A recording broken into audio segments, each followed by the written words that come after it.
Tell me his name again. Thanos. 10 years in the making, Avengers Infinity War is the culmination of the Marvel Cinematic Universe so far. 19 films and counting, one of the most ambitious endeavors in cinema history, will surely give us dozens of more films going forward. So, to that extent, Infinity War doesn't feel like the end, but more of the end of the beginning. In Avengers Infinity War, we are finally given a proper introduction to the intergalactic supervillain, Thanos, who up until this point has been the ominous puppet master lurking in the shadows and pulling the strings of those he controls. Since the first Avengers movie in 2012, Thanos has been employing other supervillains in his task of finding all 6 Infinity Stones. The Infinity Stones have been teased all across the MCU, starting with the first Captain America movie and most recently with Doctor Strange. The Infinity Stones were forged during the creation of the universe, and their awesome power is what Thanos craves. With all 6 Infinity Stones, he can fulfill his goal of wiping out half of the known universe. Since his underlings have been consistently failing throughout the years, Thanos is finally getting off of his ass and taking the fight to those who have thwarted his plans. With destiny finally arriving at their doorstep, the Avengers must unite with the Guardians of the Galaxy in order to stop Thanos from acquiring all 6 Infinity Stones and wiping out half of the universe.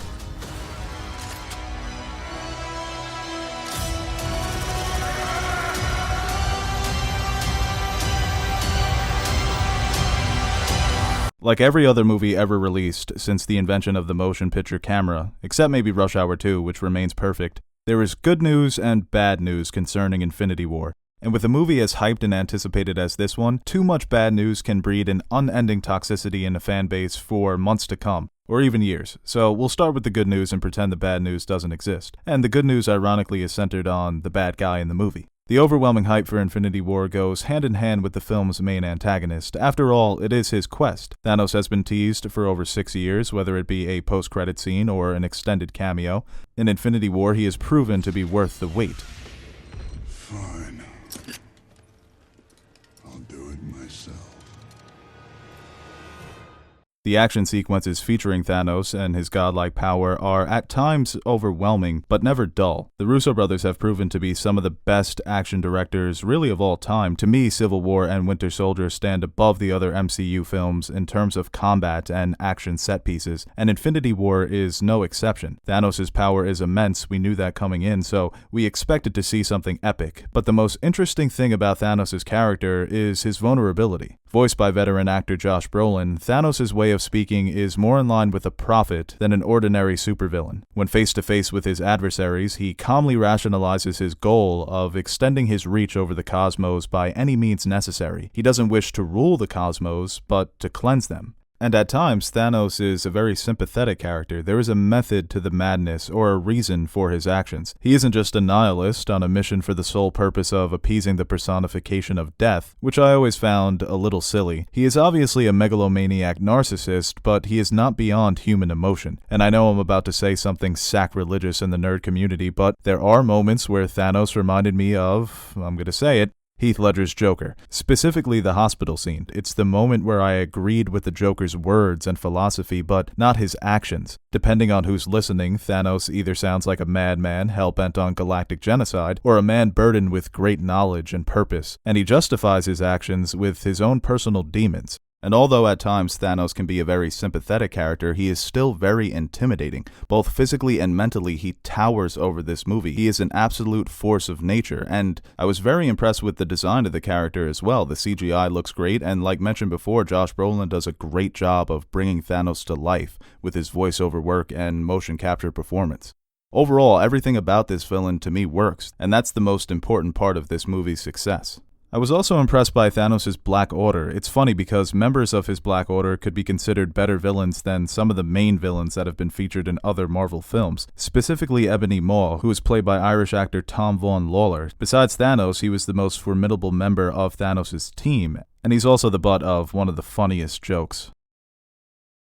It's easy to spot the influences of specific Marvel comics on this movie. The two that come to mind are the Infinity Gauntlet and the more recent Infinity, both comics in which Thanos attempts to collect all the Infinity Stones. Like the many comics it's based on, Infinity War is an all-star game. It's an epic universal crossover where all the star players take a break from their own storylines to play a small part in a story with universal stakes. Some players have bigger roles than others, but every character gets their moment to shine. The movie even reads like a comic book, with panels being replaced by scenes, and one by one these scenes and subplots come together to form an epic conclusion. By focusing the story on Thanos' quest to find the Infinity Stones, the Russo brothers were allowed to bring an almost surrealist element to the MCU that is rarely seen. Yes, we've seen characters travel across dimensions, travel through time. The MCU has their fair share of weird shit, but there are moments in Infinity War that are uncharacteristically brutal and ambiguous for a Marvel movie. In a way, it's Marvel's most mature film to date. As with every Marvel movie, there are things we've come to expect: incredible action, solid acting, interesting characters, and humor that either enhances or diminishes the movie's overall narrative. The humor is definitely more hit than miss, and a lot of the humor comes from the odd couple pairings we see throughout the film. Let's talk about this plan of yours.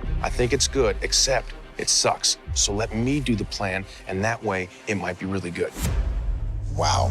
The humor is also absent from the more dramatic moments, especially during the Thanos scenes, which is something I appreciate. It's usually my biggest gripe with the Marvel movies, humor undercutting dramatic moments. That's not really the case here, although I wish they would have scaled it back a little bit. But overall, there was a solid balance between the lighter moments and the darker moments.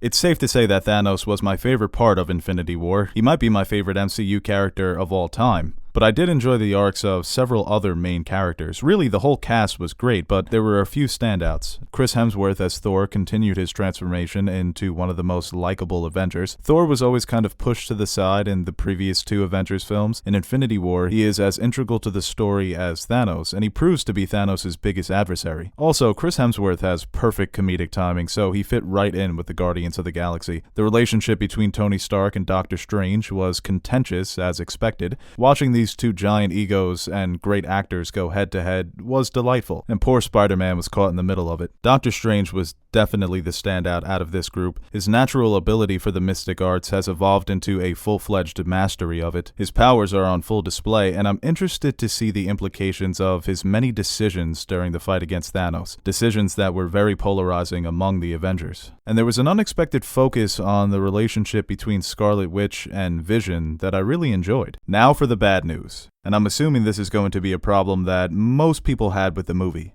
The pacing. Infinity War is, in every sense of the word, ambitious. From the way it was shot, it is the first film in history to be entirely shot using IMAX cameras. To the size of its cast, there are at least 40 characters with speaking roles in this movie. It makes the film an almost impossible juggling act, and on several occasions, I thought the Russo brothers dropped the ball. I was very encouraged when I learned the runtime, that it was only going to be 156 minutes, and I know what you're thinking, only, but it signaled to me that the Russo brothers figured out a way to pace this massive film without sacrificing the fluidity of a well-told story. While the movie never feels like a chore to watch, there are several weak spots that just can't be ignored. And it's not that the movie is slow. Several of the slower moments provide some of my favorite scenes in the movie. It's just that certain scenes kill the momentum that was built up by previous scenes. And I think that's the trouble of splitting up all of your main characters. There were so many subplots going on, and while most of them worked, some of them didn't. And when you have a movie this big with so many moving parts, when one of those parts don't function, it throws the rest of the movie out of whack. For example, some of the character pairings worked perfectly and provided us with moments we've dreamed of seeing since we were introduced to these characters, while some of the character pairings were a bit underwhelming and at times unnecessary. But overall, I still think Avengers Infinity War is a really good movie. It's hard for me to put a number on it after only one viewing. I still need to let it marinate and cook. It's a massive film. There is a lot to digest here, and really it's a story that can only be told because of the 18 stories that came before it. And that's what the MCU is. It's not a film series, it's cinematic television, and each individual episode costs about $200 million.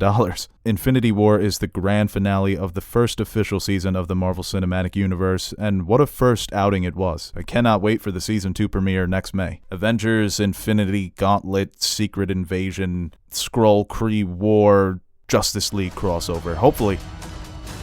Fun isn't something one considers when balancing the universe.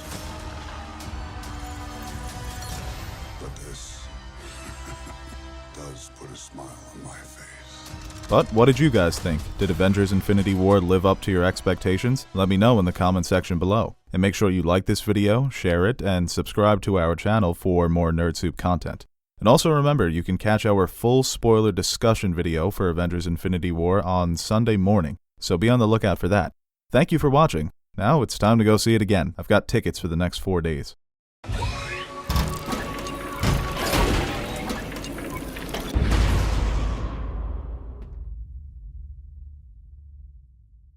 Hey guys, thank you for watching this video, and before we go, I want to quickly thank our Patreon supporters. Without your support, we wouldn't be able to grow and evolve as a channel, so thank you for your generous pledges. If you are interested in supporting our channel through Patreon, visit www.patreon.com/nerdsoup, and you can see the different rewards we offer to our Patreon supporters. T-shirts, mugs, stickers, access to our behind-the-scenes video, and more. Thanks again for watching this video, and make sure you like, share, and subscribe to our channel. Or dislike, don't share, and unsubscribe. It's a binary world, folks.